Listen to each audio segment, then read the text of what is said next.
Lorry ಮುಷ್ಕರ ಹೋರಾಟ ಮುಂದುವರೆದಿದ್ದು ಎರಡನೇ ದಿನಕ್ಕೆ ಕಾಲಿಟ್ಟಿದೆ.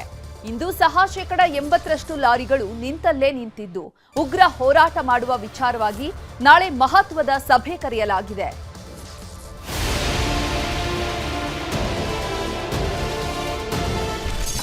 ಅನಿರ್ದಿಷ್ಟಾವಧಿ ಲಾರಿ ಮುಷ್ಕರ ಎರಡನೇ ದಿನ ಮುಕ್ತಾಯ.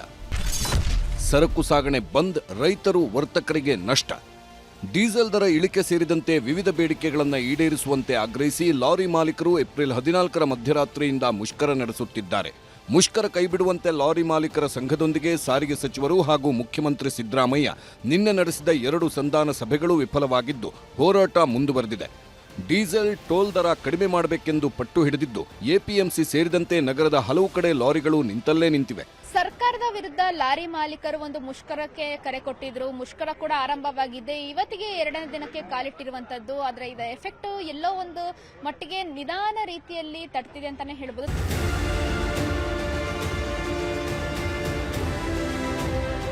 ದಿನದಿಂದ ದಿನಕ್ಕೆ ಲಾರಿ ಮಾಲೀಕರ ಮುಷ್ಕರದ ಎಫೆಕ್ಟ್ ರೈತರು ಹಾಗೂ ವರ್ತಕರಿಗೆ ತಟ್ಟುತ್ತಿದೆ. ಸರಕು ಸಾಗಾಣಿಕೆ ವಾಹನಗಳು ಬರ್ತಿಲ್ಲ. ರೈತರು ಬೆಳೆದ ಬೆಳೆಗಳನ್ನು ಎಪಿಎಂಸಿಗೆ ತರೋದಕ್ಕೂ ಯಾರಿಲ್ಲ. ಹೀಗಾಗಿ ಹಲವು ಎಪಿಎಂಸಿಗಳು ಬಿಕೋ ಅಂತಿವೆ. ಗ್ರಾಹಕರಿಗೆ ಸ್ವಲ್ಪ ವೇರಿಯೇಷನ್ಸ್ ಆಗುತ್ತೆ, ರೈತರಿಗೆ ಅಲ್ಲೇ ಸುತ್ತಮುತ್ತಲು ಕೊಡೋಕೆ ಅವಕಾಶಗಳು ಇರುತ್ತೆ, ಬೇರೆ ಊರುಗಳಿಗೆ ಹೋಗಕ್ಕೆ. ಆದರೆ ಸರ್ಕಾರಕ್ಕೆ ಇದು ಹೊಡ್ತಾ ಬೀಳುತ್ತೆ. ಯಾಕಂದ್ರೆ ನಮಗೆ ಬರೋ ಆದಾಯನ ನಾವು ಬೇರೆ ಸ್ಟೇಟ್ ಕೊಟ್ಟಾಗ ಆಟೋಮೆಟಿಕ್ ಆಗಿ ನಮ್ಮ ಆದಾಯನೂ ಕಮ್ಮಿ ಆಗುತ್ತೆ, ಮತ್ತೆ ನಮ್ಮ ಮಾರ್ಕೆಟ್ಗೇನು ಆದಾಯ ಕಡಿಮೆ ಆಗುತ್ತೆ. ಇದನ್ನ ಸರ್ಕಾರ ಗಮನದಲ್ಲಿ ಇಟ್ಕೊಂಡ್ರೆ ಉತ್ತಮ ಅಂತ ನಾನು ಹೇಳ್ತೇನೆ.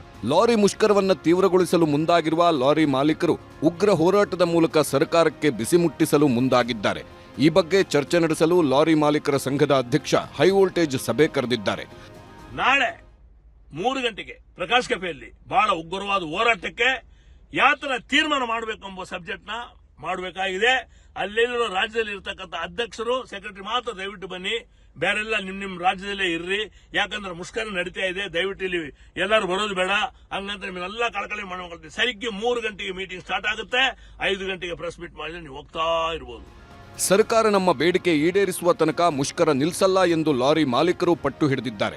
ನಾಳೆಯ ಸಭೆ ಬಳಿಕ ಹೋರಾಟ ಮತ್ತಷ್ಟು ಉಗ್ರ ಸ್ವರೂಪ ಪಡೆದುಕೊಳ್ಳುವ ಸಾಧ್ಯತೆ ಇದೆ. ಸರ್ಕಾರ ಯಾವ ನಿರ್ಧಾರ ಮಾಡುತ್ತದೆ ಅನ್ನೋದನ್ನ ಕಾದು ನೋಡಬೇಕು. ಬೆಂಗಳೂರಿನಿಂದ ಕ್ಯಾಮರಾ ಪರ್ಸನ್ ಗುರುಶೇಖರ್ ಜೊತೆ ಶರಣು ಹಂಪಿ, ನ್ಯೂಸ್ 18.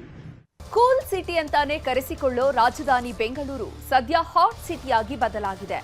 ಒಂದು ಕಡೆ ಎಂತ ಶೆಕೆ ಅಂತಿದ್ರೆ ಇನ್ನೊಂದು ಕಡೆ ಸಡನ್ ಆಗಿ ಮಳೆ ಬರ್ತಿದೆ. ಮುಂಜಾನೆ ತಂಪು, ಮಧ್ಯಾಹ್ನ ಬಿಸಿಲು, ಸಂಜೆ ವೇಳೆಗೆ ಮಳೆ, ರಾತ್ರಿಯಾದ್ರೆ ಶೆಕೆ. ಏನಪ್ಪಾ ಬೆಂಗಳೂರಿನ ವೆದರ್ ಎನ್ನುವಂತಾಗಿದೆ.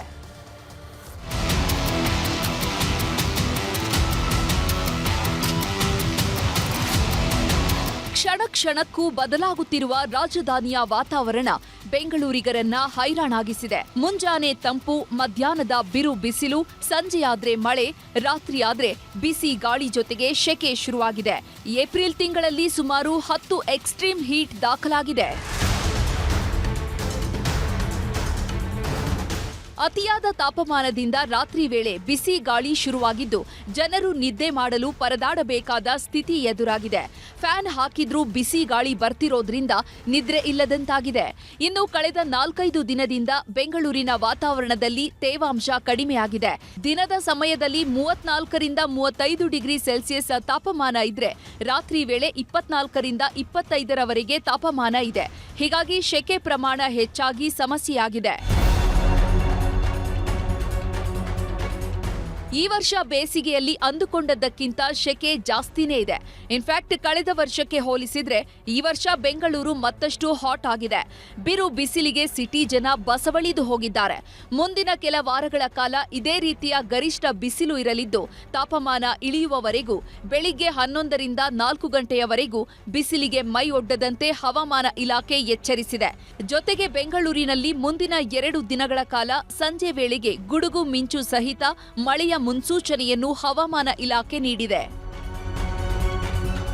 ಏಪ್ರಿಲ್ ಮೇದಾಗ ಸೆಕೆ ಇದ್ದು ಸೆಕೆಯಿಂದ ನಮ್ಗೆ ಮುಖ್ಯವಾಗಿ ಆಯಾಸ ಆಗುತ್ತೆ. ಎರಡನೇದಾಗಿ ನಾವು ಜಾಸ್ತಿ ನೀರು ಕುಡಿತಾನೆ ಇರಬೇಕು. ಮೂರನೇದಾಗಿ ನಾವು ಎಲ್ಲ ಮಜ್ಜಿಗೆ, ನಿಂಬೆಹಣ್ಣಿನ ಪಾನಕ ಕುಡಿಯೋದ್ರಿಂದ ಸೆಕೆಯ ಪ್ರಮಾಣವನ್ನು ಕಡಿಮೆ ಮಾಡ್ಕೋಬೇಕು. ವಾಟರ್ ಮೆಲನ್ ಸಿಲಿಕಾನ್ ಸಿಟಿಯಲ್ಲಿ ಇಂದು ಗರಿಷ್ಠ ತಾಪಮಾನ 34 ಡಿಗ್ರಿ ಸೆಲ್ಸಿಯಸ್ ದಾಖಲಾಗಿದೆ. ನಾಳೆಯೂ ತಾಪಮಾನ ಏರಿಕೆಯಾಗಲಿದ್ದು, ಜೊತೆಗೆ ಸಂಜೆ ವೇಳೆ ಮಳೆ, ರಾತ್ರಿ ಬಳಿಕ ಶೆಕೆ ಹೆಚ್ಚಾಗುವ ಸಾಧ್ಯತೆ ಇದೆ. ಈ ಹಿನ್ನೆಲೆ ಜನರು ಕೂಡ ಬಿಸಿಲಿನಿಂದ ಹೈರಾಣಾಗಿದ್ದು, ನಮಗೆ ಬಿಸಿಲು ಸಾಕಾಗಿದೆ ಅಂತಿದ್ದಾರೆ. ತುಂಬಾ ಕಷ್ಟ ಆಗುತ್ತೆ. ಅದು ಏಜ್ಡ್ ಪರ್ಸನ್ಸ್ಗಂತೂ ತುಂಬಾನೇ ಕಷ್ಟ ಆಗುತ್ತೆ, ಹೊರಗಡೆ ಬರಕ್ಕೆ ಆಗಲ್ಲ. ಅದರಿಂದಾನೇ ಅವರು 12 ಗಂಟೆಯಿಂದ ಒಂದು 4 o'clock ತನಕ 4 ಗಂಟೆ ತನಕ ಹೊರಗಡೆ ಬರ್ದೇ ಇದ್ರೇನೆ ಒಳ್ಳೇದು. ಮತ್ತೆ ಮಕ್ಳಿಗೆ ಕೂಡ ಅಷ್ಟೇನೆ ಹೊರಗಡೆ ತಿಂಡಿ ತಿನ್ಸೋದು ಮಾಡೋದು ಎಲ್ಲ ಮಾಡಬಾರ್ದು. ತುಂಬಾನೇ ಬಿಸಿಲು, ಬೆಳಿಗ್ಗಿಂದ ಸಂಜೆ ತನಕ ನೀವು ಹೇಳ್ದಂಗೆ ಕರೆಕ್ಟು. ಪಾಪ ಮಕ್ಕಳಿಗೆ ಎಲ್ಲ ಇವಾಗ ರಜಾ ಇರೋದ್ರಿಂದ ಯಾರು ಹೊರಗಡೆನೂ ಬರೋಕ್ಕಾಗಲ್ಲ, ಆಚೆನೂ ಹೋಗೋಕ್ಕಾಗಲ್ಲ. ಮಕ್ಕಳಿಗೂ ಹಿಂಸೆ, ನಮಗೆ ಬರೋಕ್ಕಾಗಲ್ಲ. ಸಂಜೆ ಮಳೆ ಬಂದರೆ ಸಂಜೆ ಹೋಗೋಣ ಅಂದರೆ ಸಂಜೆ ಆಗಲ್ಲ, ಬೆಳಿಗ್ಗೆ ಬಿಸಿಲಿರುತ್ತೆ. ಪಾಪ ಹೆಣ್ಮಕ್ಳಿಗೆ, ಕ್ಯಾರಿಂಗ್ ಇರೋರಿಗೆ, ಅವ್ರಿಗೆಲ್ಲ ಎಷ್ಟು ಕಷ್ಟ. ಆಮೇಲೆ ಕಾಯಿಲೆ ಪೇಷಂಟ್ಗಳಿಗೆ ಅವ್ರಿಗೆಲ್ಲ ತುಂಬಾ ಕಷ್ಟ ಆಗುತ್ತೆ. ಒಟ್ನಲ್ಲಿ ದೇಹದ ತಾಪಮಾನ ಏರಿಕೆಯಿಂದ ನಿರ್ಜಲೀಕರಣ ಹಾಗೂ ಉಸಿರಾಟದ ಸಮಸ್ಯೆ ಎದುರಾಗುವ ಸಾಧ್ಯತೆ ಇದೆ. ದೇಹವನ್ನ ಡಿಹೈಡ್ರೇಟ್ ಆಗದಂತೆ ಎಚ್ಚರ ವಹಿಸಲು ಆರೋಗ್ಯ ಇಲಾಖೆ ತಿಳಿಸಿದೆ.